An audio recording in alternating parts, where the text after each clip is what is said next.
সবাই কেমন আছো? আশা করছি সবাই খুব ভালো আছো, আর আমিও ভালো আছি, সুস্থ আছি। তো আজকে দুবাই হচ্ছে ডে 2, আর আজকে কি কি সারাদিন করছি না করছি সবই তোমাদের সাথে শেয়ার করব। তো চলো ব্লগটাকে শুরু করা যাক। এখানে আমরা তাড়াতাড়ি কিন্তু ঘুম থেকে উঠে পড়ি। 6:30 থেকে 7টার মধ্যেই কিন্তু আমাদের ঘুম ভেঙে যায়। যেহেতু বেড়াতে যাওয়ার থাকে আর বেশি দুপুর হয়ে গেলে রোদ বেড়ে যায়, সেই জন্য চেষ্টা করি সকাল সকাল বেরিয়ে যেতে। আর সকাল সকাল ব্রেকফাস্ট করে আমরা কিন্তু বেরিয়ে যাই। আজকে তবে ব্রেকফাস্ট করতে এসেছি, রেডি টেডি হয়ে আসিনি। আজকে যেহেতু একটু লেট হয়ে গেছিল, সেই জন্য আজকে আর রেডি হয়ে আসিনি, কারণ রেয়ানের পেয়ে গেছিল খিদে। খাওয়ার পরে তারপরে গিয়ে রেডি হয়েছি। আজকে সকালে যাচ্ছি ডলফিন শো দেখতে। তোমরা যদি কখনো দুবাই আসো বাচ্চা নিয়ে, তাহলে অবশ্যই এই শোটা কিন্তু দেখো। এটা কিন্তু খুব ভালো হয়। এখানে ৪৫ মিনিট ধরে শো দেখানো হয় ডলফিন আর শিলের। এটা বাচ্চারা কিন্তু খুবই এনজয় করবে। অবশ্য আমরাও খুব এনজয় করেছি। এখানে দেখো শিল কেমন ডান্স দেখাচ্ছে। ওদেরকে এত ট্রেনিং দেওয়া হয় যে ওরা প্রপার ভাবে করে। আমাদের কিন্তু দেখে ছোটবেলার সার্কাসের কথা মনে পড়ছিল। রেয়ান কিন্তু এখানে এসে খুব এনজয় করেছে। এখানে দেখো সিল আবার একজনকে গোলাপও দিচ্ছে। আর এখানে এই সিলটাকে এমন ভাবে ট্রেন করা হয়েছে যে ও কিন্তু গান শোনাচ্ছে। ডলফিন শোতে পার পার্সন টিকিটের দাম লেগেছে ২৫০০ টাকা করে।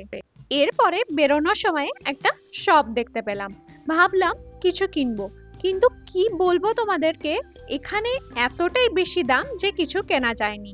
এই যে ছোট একটা শার্ক দেখছো, এটার দাম বলে কিনা ইন্ডিয়ান প্রাইসে ২০০০ টাকা। তাহলে বলো এই সফট টয়েসটা ২০০০ টাকা দিয়ে নিতে কেমন লাগে। এখানে কিছু গিফট আইটেমও কিন্তু ছিল ছোট ছোট, সেগুলো দেখতে কিন্তু অসাধারণ ছিল। তবে আমরা ঠিক করেছি যেহেতু দুবাই এসছি, সেই জন্য টুকিটাকি কিছু কেনাকাটা করব, তবে অন্য দিন, সেই দিন শুধু শপিংই করব। তারপরে আমরা হোটেল আসার জন্য ক্যাব বুক করেছিলাম। এবার ক্যাবের কথাই আসি। এই যে গাড়িটা দেখতে পাচ্ছ, এটার দাম হচ্ছে 60 লাখ টাকা। তো এখানকার ক্যাবগুলো কিন্তু সবই এই রকমই। হোটেলে ফিরতে ফিরতে দেখে নিলাম ফিউচার মিউজিয়াম। তো এটা হচ্ছে দুবাইয়ের ফিউচার মিউজিয়াম, যেটা দেখতে অসাধারণ, আর ভিতরেও কিন্তু অনেক কিছু আছে। এর পরের বার যখন আসবো দুবাই, তখন অবশ্যই ফিউচার মিউজিয়ামে একবার ঘুরে যাব। দুবাইয়ে সমস্ত ক্যাবই কিন্তু খুবই কস্টলি, আর আমাদেরও ভালো ভালো গাড়িতে চাপা হয়ে যাচ্ছে। আর কি বলবো, গাড়িগুলো কিন্তু খুবই কমফোর্টেবল। তো এই জাস্ট আমরা রুমে এলাম, এখানে ভাত বসিয়ে দিয়েছি, আর এখানে কিন্তু ডাল একদম হয়ে গেছে।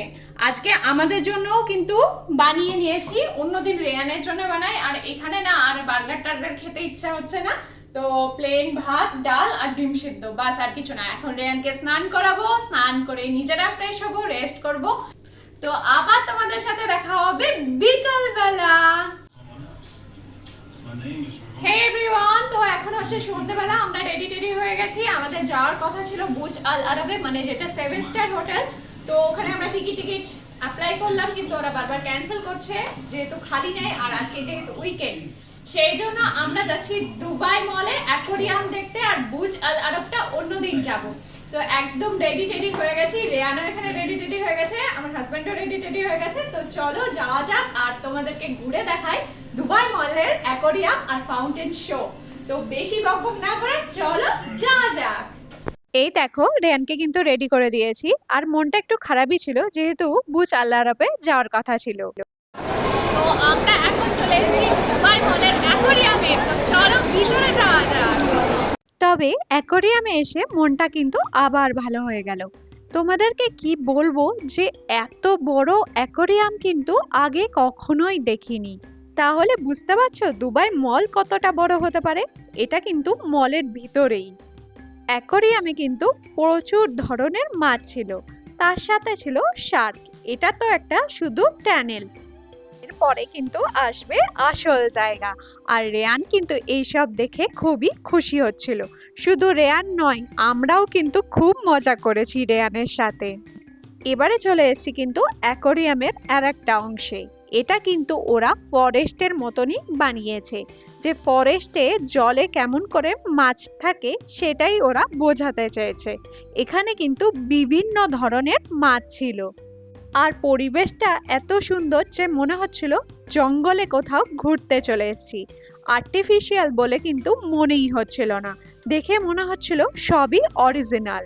একটা অ্যাকোরিয়াম যে এতটা বড় হতে পারে সেটা না দেখলে কখনোই বিশ্বাস করা যায় না। ভিডিওতে তোমরা কতটা বুঝতে পারছো সেটা জানি না, তবে অ্যাকোরিয়ামটা কিন্তু সত্যিই অনেক বড়। শুধু অ্যাকোরিয়ামই নয়, কিন্তু এটা একটা আন্ডার ওয়াটার জুও বলা হয়। এখানে কিন্তু অনেক ধরনের অ্যানিমালস আছে, সেগুলো তোমাদেরকে আমরা পরে ঘুরে দেখাচ্ছি। এবারে বলি অ্যাকোরিয়ামের টিকিটের প্রাইস কত। পার পার্সন লেগেছে 4,482 টাকা করে ইন্ডিয়ান প্রাইসে।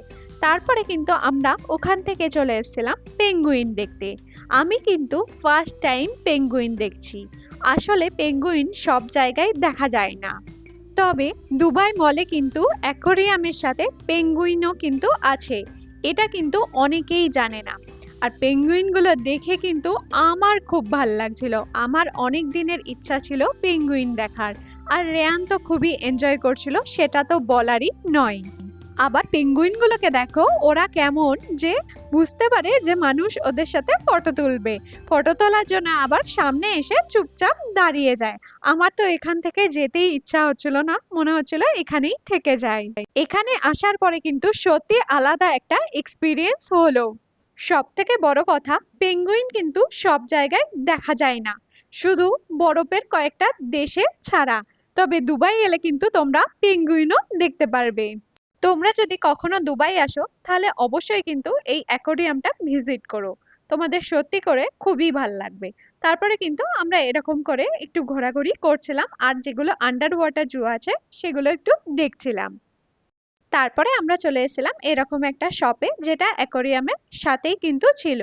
রেয়ান পেঙ্গুইন দেখে বারবার পেঙ্গুইনটাকে নিচ্ছিল, সেই জন্য রেয়ানের জন্য একটা ছোট্ট দেখে পেঙ্গুইন নিয়ে নিয়েছিলাম। এখানকার সফট টয়েস গুলো কিন্তু সত্যি খুব সুন্দর সুন্দর, কোয়ালিটি গুলো একটু অন্য ধরনের। আমি দেখছিলাম অন্য কিছু নেওয়ার জন্য, কিন্তু রেয়ানের ওই পেঙ্গুইনটাই পছন্দ। রেয়ান কিছুতেই কিন্তু পেঙ্গুইনটাকে ছাড়ছিল না, ওই জন্য রেয়ানকে কিন্তু পেঙ্গুইনটা কিনে দিলাম। এইটুকু পেঙ্গুইনের দাম জানো, ইন্ডিয়ান প্রাইসে পেঙ্গুইনটার দাম হচ্ছে 1,000 টাকা। তাহলে ভাবো জিনিসের দাম কত বেশি। এবারে তোমাদেরকে দেখাই দুবাই মল। দুবাই মল কখনো তোমরা একদিনে ঘুরে শেষ করতে পারবে না। এই মলটা যে এত বড় তোমাদেরকে কি বলবো। আমরা আগের দিনও এসেছিলাম বুর্জ খলিফা দেখতে, সেটা কিন্তু মলের ভিতর দিয়ে যেতে হয়। আজও কিন্তু যাব একবার ফাউন্টেন শো দেখতে, সেটাও মলের ভিতর দিয়ে যেতে হয়। তাহলে ভাবো মলটার সাইজ কেমন। মলে এলে কিন্তু কিছু খুঁজেই পাওয়া যায় না। তারপরে মল থেকে আমরা চলে এসেছিলাম এরকম বুর্জ খলিফার সামনে ফাউন্টেন শো দেখতে। ফাউন্টেন শোটা কিন্তু সত্যি খুব সুন্দর হয়, আর জায়গাটা কিন্তু অসাধারণ, স্পেশালি সন্ধেবেলায়। আর সন্ধ্যের দুবাইকে কিন্তু দেখতে খুব ভাল লাগে, মনে হয় যেন দুবাইয়ে সবসময় দিওয়ালি চলছে। এই ফাউন্টেন শোটা সন্ধ্যে 6টা থেকে প্রত্যেক আধা ঘন্টা অন্তর অন্তর হয় রাত 11টা অবধি। আর এই ফাউন্টেন শোটা কিন্তু ফ্রি, এর জন্য কোনো টিকিট লাগে না। ফাউন্টেন শো দেখার পরে চলে গেছিলাম দুবাই মলের ভিতরে। দুবাই মলের ভিতরে কিন্তু একটা ওয়াটারফল আছে, যেটা হচ্ছে আর্টিফিশিয়াল, আর সেটাকে বলা হয় লার্জেস্ট ওয়ার্ল্ডের আর্টিফিশিয়াল ওয়াটারফলস। মানে এটা হচ্ছে সব থেকে বড় ওয়াটারফলস।